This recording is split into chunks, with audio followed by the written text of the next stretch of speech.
یه پسری بود در همسایگی ما بود، تو کوچه ما بود، عاشق دختری بود پیش از اینکه جنگ شروع بشه.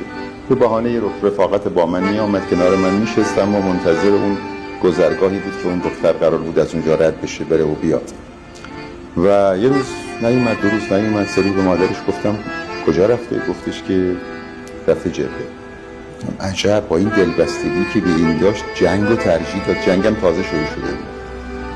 بعد من متعجب شدم.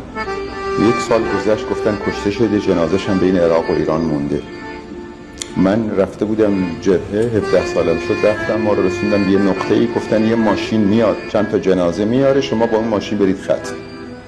جنازه ها رو که آورد، من کنجکاو بودم جنازه ها رو ندیده بودم، ببینم از نزدیک. رفتم دیدم رفیقمه، اسمشو دیدم، موی سرش که از کلاهش، استخونای پاش که از کفشش بیرون زده بود، از پوتینش بیرون زده بود، دستاش که اسکلت شده بود، یه اسکلت داخل یه لباس. اون شعر خاموشی لبه هامو یادت هست و من برای این گفتم تو عصر فروردین بی برگشت. خاموشی لبه هامو یادت هست تو عصر فروردین بی برگشت، با نامه‌ای که پشت در آمد بعد از غروب کربلای 8. از تو چه پنهان عاشقت بودم، از دل نه از سلولم. با تو جهانم تازه تر می شد از روزهای طبق معمولم. تو زنده تر بودی کوچک سال با دامن گلدار و کوتاهت. گفتم بمانم با تو، گفتی نه. گفتم خدا، گفتی همراهت.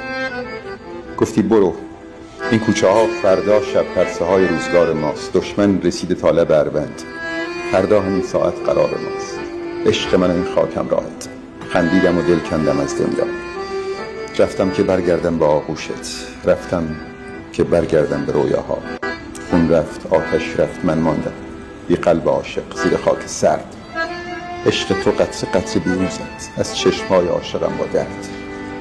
نفرین به هر کی تو لباس من قلب تو رو با بدلی آزرد. نفرین به دنیایی که خالی شد، نفرین به رویایی که بی من مرد. تو چشمای عکس من گاهی با گوشه چشم تماشا کن. لعنت به این ترسی که بین ماست. من عاشقت بودم، تو هاشا کن. من عاشقت بودم، تو هاشا کن تا این غبار خسته بنشینه. ما با همین، این رابطه، این عشق بین من و بین تو شیرین. وای وای وای وای وای.